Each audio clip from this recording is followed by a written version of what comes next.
Dito sir, sa area ng Maymbong, nakapag-encounter pa kami.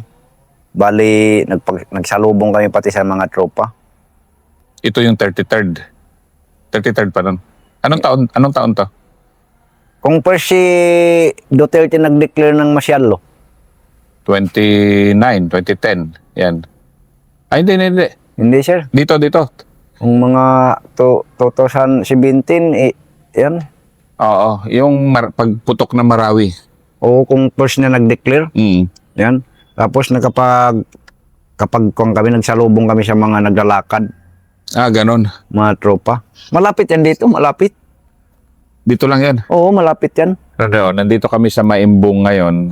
Si Van, ikukwento niya itong isang encounter niya na may 8 siyang encounter na matitindi pero ito isa matindi rin dahil salubong talaga sila ng tropa. Tapos, Paano ba yun? Paano nangyari yun? tapos naggira na kami doon. Paggira namin,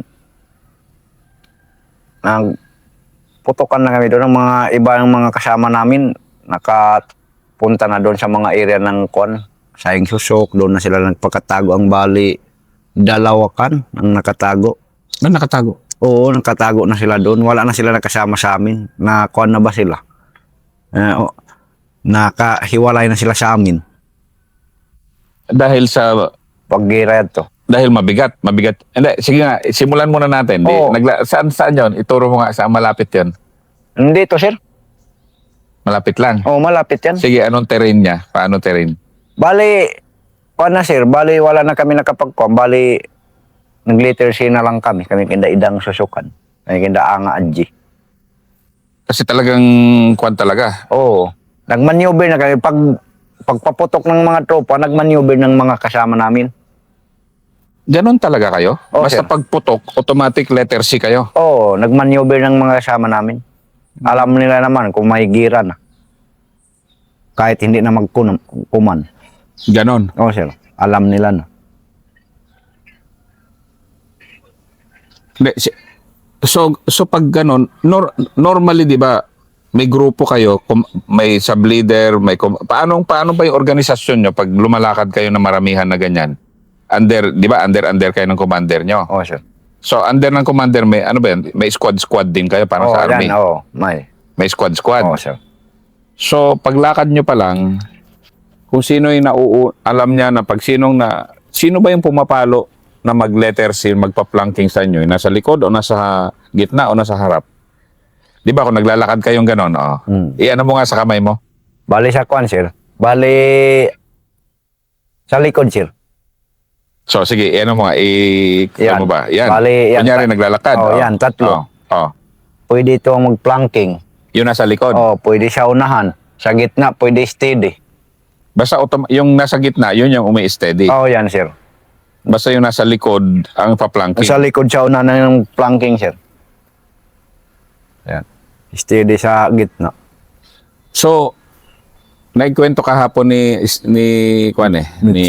Mitchi. yung style. So, pag gano'n ng flanking, ano yung mission ng flanking na yun?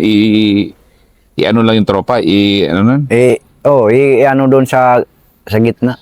Ilagay sa gitna yung tropa? Ilagay sa gitna. Yan. Para magkumpol-kumpol yung tropa? Yan, sir. Ang focus ng tropa dito na sa gitna ng kalaban nila. Hindi nila man alam mayroon naka-planking. Yan. Dito lang focus nila sa gitna. Yun, yung kainin nyo talaga yung kalaban pag ganon. Oo, sir. Pero may taktik naman, alam mo na may taktik kami doon. Pero pag hindi pumorma ng tropa yung sundalo na maayos pag ganon, yung planking, manggagaling talaga sa likod. Oo, sir. Pag nag-letter C. Oo. Yan. So ganon yung ginawa nyo dito sa encounter na to. Ayan, sir. Sige nga, i-ano mo nga, i-ano natin para matuto yung mga bata ba, lalo na yung mga bagong tenyente ma-assign dito. Itong encounter na to mismo, sige, isa-isahin natin. Paano yung galawan mo? Nung ikaw na nun, ano ka nun? Member ka pa rin? Member ako, sir. Sa flanking ka? Pwede ako pagkasama sa planking, magpakasama ako sa gitna. Ayan. Ano, dito sa encounter na kinukwento mo, yung dito lang, malapit dito sa atin sa Maimbong. Yan, sir. Bali, nag-letter C lang kami. Ako man ang ika-3 ako sa guide. Kami ang nabanggaan unahan doon sa guide. Sa una. Oo. Sa una kayo yung nasa leading. Oo. Bali, katri ako sa leading. Ano bang tawag nyo sa nakasarap nyo? Kami, amin kasi sa Ranger, lead scout. Kayo, anong tawag nyo? Guide lang. Yung nasa harap. Sir. Guide yung nasa harap. Sir. Anong susunod doon? Bali, kuha na ito, sir. Malayo ang mga kasama ko pa, sir. Doon pa sa mga, wala pa nakalabas sa isang bakod. Ang three kami, nakalabas na kami sa isang bakod. May bakod daanan namin. Kaya kayo yung talagang nauna doon. Kami, napauna tatlo doon. kami. So, sabi mo, wala nang command pag ganon. Wala na nakapag-command, sir. So, nung na-engage yung sundalo, automatic flanking kayo. Oo. Yan. Ganon pala yung style nyo. Oo, yan, Pag sir. flanking nyo, siyempre, mapipin down yung tropa na hindi marunong pumosisyon. Oo. Yung tropa nyo ngayon, abante na dito sa gitna. At pa-flanking din sa ano. Oo. Ito yung isang tanong ko.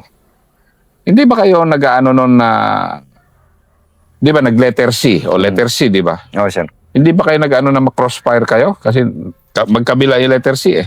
Depende siya sa mga paglaban. Paano ang style nyo gano'n? Pag tingnan namin kung marami ang kalaban, hindi naman kami magtagal maggira. Mag-withdraw ra kami kagad. Pag natansya nyo na ano. Kung marami ang kalaban. Pero kaunti ang kalaban, kainin nyo talaga. Kung kunti ang kalaban, pati marami ng bala namin, magtagal kami. Kung pag kunti ang bala namin, pag-estimate namin maraming kalaban, withdraw. Yan. So sige, itong maimbong, itong kinukwento mo ngayon, maraming kalaban, no? Marami, sir. So anong ginawa nyo? Nag-withdraw lang kami, sir. Nag-withdraw talaga? Withdraw kami. Ganon talaga pala Oo. nyo? Withdraw kami sa Indanan na. Dito kami nagdaan, ha? Malapit yan sa batalyon. No? Oo, araw, kadaan kami dito, mga 4. Wala nakakita sa inyo? Ang dami ng tao nakakita. Yan. May bakod pa alamri. Marami nakakita ng... Madami, sir. Yan, malapit yan dito sa batalyon nagdaan kami. Ilan kayo nun? Hindi kami maabot. Estimate ko mga 18. 18 lang? Oo, sir. 18? Mga 18 na kami. Yan. Ang dami namin. Kami kinda ang adji. Si Idang, matindi rin. Matindi, matapang. Sige, ikwento mo nga. Kasi yung tao ni Radulan, nakikwento na nila kung paano rin si Radulan lumaban. Ito nga, ikwento mo nga, anong style ni Idang Susukan? Si Idang Susukan, sir, gusto niya hindi mag-withdraw. Oo? Oo, gusto niya maggira. Kung nakapaggira na, gusto niya hindi mag-withdraw. Kasama niya nang magsabi, mag-withdraw. Kung siya, ayaw niya, gusto niya maggira. Matapang ba siya, sir? Ganun ba? O pagtapos, ang kailangan niya, kung mag-withdraw, lahat ng kasama niya, makita niya. Kung hindi niya makita ang mga kasama niya, hindi siya mag-withdraw. Hanapin niya na. Siya ang maghanap. Kailangan niya mag-withdraw, basta makita niya lahat ng tauhan niya. Na buhay, accounted. Buhay. Kung buhay, kung patay. Kung patay, siya pang magdala. Ang mga undid, siya pang magdala yan. Ganun pala siya. Kaya siya Oo. respetado nyo. Oo, matapang yan si Idang. Paano mo nakita gano'n rin siya katapang sa mga encounter nyo? Oo, nagpakasama na kami siya ng gira. Sige, ikwento mo nga anong encounter nyo, nakitang-kita mo yung galaw. Oo, dito sa area ng Maimbong, sir. Yun din. Ang galaw niya. Nakita ko siya. Hindi, ikwento mo nga, paano style niya? Ang style niya, sir, kailangan niya, siya pang mag-una doon sa una ng maggira. Ang mga kasama niya, dito sa tabi niya. Oo, sa harap siya. Oo, sa Anong edad niya nung magkasama kayo? Mga 30 plus na, sir. Matibay-tibay pa. Oo. Kalakasan pa niya. Oo, 30 plus siya. Kaya pala siya respetado rin Oo, tong siya. sa inyo si Idang Susukan. Oo. Matibay ba siya pag matapang? Sa inyong mga tausog, pag sinabi mo kasi matapang talaga ibang level din yung tapang niya, di ba? Iba-iba yan, sir. Paano style? Ano nga ibig sabihin mo ng matapang? Paano yung style niya na napabilib ka rin sa kanya ng todo? Kung nakikita ko na siya, example, sir, kung kakitaan ko na siya, magsama kami sa paggira, yan, makita mo ng galaw-galaw niya. Yun nga, ano lang siya, naka-cover naman, siyempre. Oo, makakover. Pati sidang hindi magkukover. O, ganon. Oo. Matapang ba totoo sidang? Nakatayo-tayo o... Kung nakatayo, tayo. Marunong pa mag-M2-3. Paputok. O, sige nga, ikwento mo nga yung tuturi kasi medyo magaling kayo sa tuturi. Anong style nyo? Tantya-tantyahan? Depende, sir. Example, sir, kung may target ka, hindi man kami magdiretso yan. Hmm. Dito sa baba, idala mo sa taas para hindi siya maglayo, magpaputok ka ng M2-3. May guide. I-guidean mo dito sa baba. Yan. Paano? I-guide mo sa baba. Kunyari, ang target mo 50 meters ang layo. Kunyari, yung papaya ang target mo. Paano style mo doon? May guide mo na dito sa baba, sir. Bago ka iangat mo sa taas. Yan. Tantyahan yan. Oo. Yun, 50 meters yun, yung papaya. Yan, depende sa ikaw ang magkuhan dito. Boom. Oo. Hindi mo ibigla, diretso ka magbiyan. Hindi mo ibigla dito. I-guide mo na dito sa baba. Sa baba. Oo, yan. Parang yun yung aiming mo. Parang Oo. ganon. Oo, yan, sir. Sabay, puk. Oo. Tapos ang style nyo, sinasabay-sabay nyo. Ang 2 o 3. Kung magkuhan, sir, magharas, magsabay-sabay, paputok. Kasi yun na marami kayo. Hindi kayo RPG, marami ba kayo dati? Konti da, sir. Ang Kaya- madami, tubo. M2-3 ang madami. Kaya talagang doon kayo, kasi expert na expert kayo dito sa... M2-3 ang madami sa Abu Sayyaf. Yan. Mga RPG, konti da mga yan. Mga 57, konti da. Ang mga 60, marami rin sa 60. Ano naman style nyo sa 60? O K3 o 60? M60 machine gun? Ano naman style nyo sa pupukan ng ganon? Kuhan, sir, bali, hindi iwan sa mga 5 tawang nagdadala ng M60, 60, sir. Anong sabihin? Mayroon kasama niya sa tabi niyang mga 5, mga 6 tao. Basta malaki na ang baril, may kasama siya sa tabi niya. Ganon. Oo. Para? Para may minsan mounted ang nagdadala, may makarescue, tropa. Yan. Hindi tagadala ng bala. O tagadala na rin. Tagadala siya ang bala niya, mga 400, mga 500 Yung sa M60. sa 60, sir. Tapos ang mga kasama namin, nagdadala rin sa bala, 60. So marami-rami talagang bala nyo rin ang Oo. 60 na dala. Mga iba-ibang taong magdala, mga 100 isang tao. Magdala. Marami kayong dala na Oo. 60. 60. Anong style nyo naman ng pagputok ng 60? Paanong galawan nyo pag, di ba? O sige, nag-C formation kayo. Nasaan yung 60? Nasa C o nasa dito sa may gitna? Doon sa gitna, sir. Yun yung talagang Oo. pang hold the line. Hindi mo mabigla-bigla madala magpalangking, mabigat. Mabigat. Oo. Yan. Anong dala mo nun? Kuan, sir, ang first na dala ko, M2-3 Galil. Sus. Para- Galil 6 ang call sign ko. Galil ang baril ko mula noon pa eh. Galil, baby Galil. Oo. May tubo siya. Mahaba pang tube, pati ng kuan ng Galil. Kaso yung 50 rounder na machine gun magazine niya medyo mas gusto ko yung 35 lang. Ayan, kuan. 35, may 50 siya, may 35. Yan. Double Galil. Kumusta ang Galil mo? Okay. Okay, malakas. Kahit may magsabog ang bala ng Galil, hindi na matibay. Matibay na siya. Hindi siya magkasira. Hindi talaga. Oo.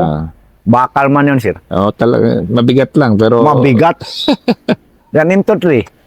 Tapos may tutory pa siya. Oo. Bakit si Che? Ganon din ang baril niya. Madami siya kuan, may Galil kay Siya Talati, kay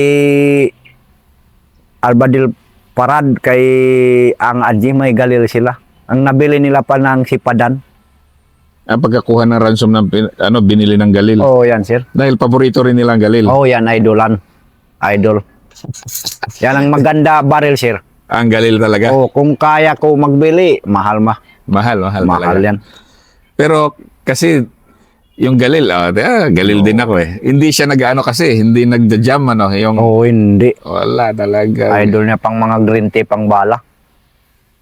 green tip bang bala. Oh, anong style nun? Ano naman style mo paggamit mo ng galil mo nun? Ito, kwento ang galil mo na tayo at medyo na-miss ko Depende tuloy na yung siya. galil. Yan ang gali lang maganda yan. Okay bang pagputukan siya. Tibay. Mabigat siya. Hindi siya maggalaw-galaw kung putukan mo para mabigat siya. Maggalaw-galaw ko siya kung hindi siya mabigat. Katulad ng M16, nakaka-visit M16. dahil ang galaw. Pag hindi, kung nagpalit ako ng ng baril, double long. Anong double long? M23 long.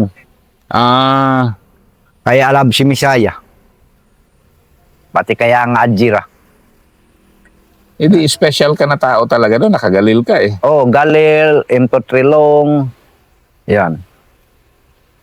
Yung mga basic nyo, yung mga bata, ano lang? M14. Nag-M14 ka rin. Nagdadala. Maganda pang M14 pag snipe. Malakas. Matagal ka rin nagdala ng M14 o... Mga isang taon, sir. Pero nagustuhan mo rin M14? Oo, marunong kita magsira ng M14. Sige nga, anong style mo naman sa M14? Depende. Hindi ako, sir, mag-automatic. Oo naman. Single, mga tatlo, dalawa, apat, yan. Hindi. Single lang. Hindi ako mag-automatic. Ano, ba? Oo, hindi sa amin talaga.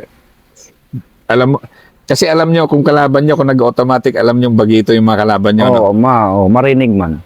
Sige nga, paano nyo alam na yung kalaban nyo medyo bagito? Na tropa? Malakas siya, sir. May target. Kung may hindi naman automatic, ang mga marinig namin siguro, sniper na yan. Doon, medyo kabado kayo. Oo, yan, sir. Marami mga sniper, mga tropa. Oh, lalo na ngayon. Tropang mga sundalo, marami sniper. Marami na. Yan.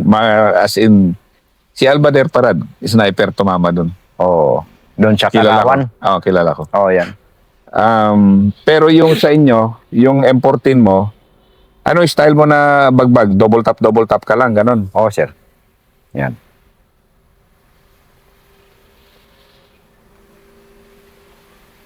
Madami ba silang kwan namin? Madami pinagdaanan namin. Pati dito sa isla, sir, isla ng Tundon, mahirap. Kala namin doon na kami mamatay lahat. Sige nga, ikwento mo nga yan. Bali, kwan, sir, na pasok kami doon ng mga tropa, mga 4 o'clock pang umaga. Hindi, bakit kayo pumunta dyan magpahinga sa isla? Nagpahinga kami doon, tapos mayroon kami hosted binabantayan Doon sa isla? doon sa isla ng loob ng Bakawan. Ano, sa Bakawan kayo? Oo, doon kami sa loob. Okay ah. Ilang hostages binabantayan nyo? Bali, mga 7, sir, mga Vietnam. Ha? Mga Vietnam. Bakit wala sa news yan? Vietnam. Yung pito na Vietnamese. Bali, ang Vietnam, 4 kung hindi 5. May, kuwan pa, may 2 pa mag-asawa. Na Vietnam. Hindi, kuwan, Christian. Ano no? Christian. Asian? Hindi, Christian ba, sir? Christian. Oo. 2 mag-asawa. Gano'n, na kahit saan-saan nyo pala itinatago rin. Oo, Ano? sir. Bakawan yan. Medyo Oo. mahirap-hirap yan. Tapos napasok kami ng mga tropa, mga 4 o'clock umaga. Madilim na madilim pa. Oo, kung doon sa labas na abutan, natutulog, yan ang namatay. Bakit gano'n kayo kadami nagwardya? Ha? Marami kayong... Marami kami sa loob ng Bakawan. Ang iba doon sa labas. Silang nakabantay doon, ang namatay sa amin doon. Bali, tatlong lalaki, 1 babae. 2 mag-asawa ba? Yung namatay? Oo. Yung hostage? Hindi, kasama namin, Abu Sayyaf. May babae bang Abu Sayyaf? Asawa. Asawa. Kasama Kasi namin. sumasama yung mga asawa ko minsan, no? Sa inyo, Oo, no? mayroon magsama, mayroon magbisita. Yan. Kaya hindi nasisiro na may kasama kayo. Oo, na-recover pa ang M23 si Dang doon 2. Pati M16. Na-recover ng sundalo ba? Pero noon, akala mo katapusan mo na. Dahil gaano kagrabe yun pala pag napalibutan kayo, paano yun nangyari doon? Na wala na magawa namin, sir. Kung nalibutan na kami. Wala lang pagkain namin, sir. 4 araw, 4 gabi. Walang pagkain. Nagkain na kami ng mga down bakaw. Ah, ganon? Oo. Kasama pang asawa namin doon. Dahil wala kayong nadalang pagkain. Wala na sila, naubusan na. Ano yun? Yung mga hostage na yun, dinala lang sa inyo o kayo mismong nanginap? Dinala doon sa amin sila. Kami ang nagbantay. Kung kayo ang nagbantay, kayo rin nagne-negotiate ng ransom? Oo, sir. Hindi yung nanginap. Hindi na. Pwede silang mag-negotiate. Pwede ang nagbabantay ang mag-negotiate. Yan. Sino-sino ang makahanap ng negotiator. Yan. Basta kailangan ng mayroon ng pera. Yan. Sa malaki ang pagpasalamat namin kay President Digong. Kung hindi siya nag-declare ang mga surrender matatanggap, marami pa ng Abu Sayyaf ngayon. Ganun ba? Oo. Marami ang pagpasalamat ng Abu Sayyaf kay Duterte. Kasi noon, nung hindi pa si Duterte, hindi kayo bababa dahil... Hindi, sir. Matakot kami. Wala man declare ng president. Kung nag-declare na siya, pwede na. May livelihood pa na. Alam mo na, peaceful naman. Bababa at bababa kayo? Bababa. Ako mga 15 na natulungan ko sila na pasurrender. Ganun ba? Oo, ibang unit. At 32nd, 21st, sa isip. Hindi, kasi kayo na pinapa-interview sa akin ngayon na mga kapgo na former Abu Sayyaf, ang dami niyong napapasurrender na kasama niyo eh. Ang isip ng Batcom ng isip, Lieutenant Colonel si Ramos, yan ang nagtulong sa akin, nagpapasok ng kapgo. Tinulungan niya na ako muna si Ramos, si Batcom, sinettled ang redo namin. Kasi nung paglabas mo, may redo pa kayo? Mayroon, sir. Mayroon pa. Pag settled si Batcom ng isip, si Ramos, sinabihan niya na ako, Ban, gusto mo ba pumasok magkapgo? Lang ko, sir, kung ikaw ang bahala, walang problema. Para okay naman ako. Makatulungan ako sa mga pamilya ko, mayroon na akong suporta. Kung may sahod na ako. Pinapasok na ako nagkapgo. Ilan taong ka ng kapgo ngayon? Ang pag-graduate ko, sir, sa DTS 2023, July 19, 2023. So, kailan ka pa lang? Doon sa DTS.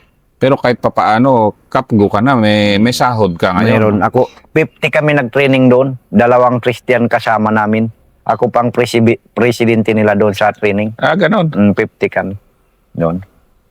Nung katulad mo, di ba, ang haba ng kasaysayan, history mo sa Abu Sayyaf. Nung magkapgo ka, anong kwan mo? Parang, ano ba yon? Naging masunuring, kasi ngayon, nililinis mo pa yung record mo, di ba?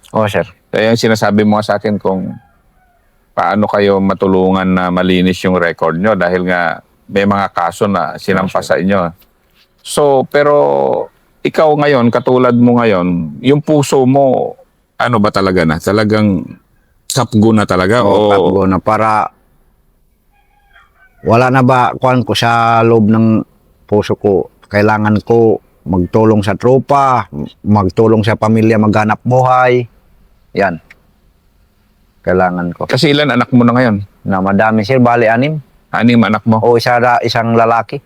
Ilan asawa mo? Isa lang, sir. Bali ang asawa ko, Hap. Christian ang nanay niya, taga Dumaguete. Ganon? Sir. Hap Bisaya. Hap Bisaya, Hap Tausog. Sir. Marami bang ganon dito sa Marami. Maimbong? Dami. 6 ang anak ko. Nag-aaral. Sir.